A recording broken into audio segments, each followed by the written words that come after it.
4 ways to keep track of time in the project management. Choosing the right tool. You and your team must answer 2 questions. What are we trying to achieve? What time tracker helps us do that in as few steps as possible?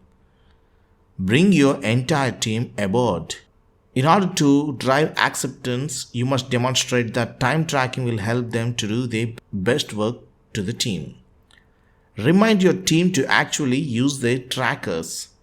Get your team's feedback and see if it's actually working and helping them to be more productive. Analyze your time tracking data.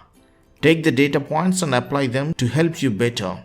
Estimate project iteration lengths and velocity. Plan the workloads. Determine resource allocation.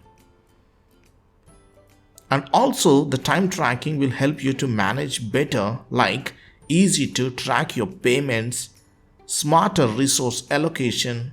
You can generate different time reports and you can manage your project effectively. If you like this video, please subscribe this channel.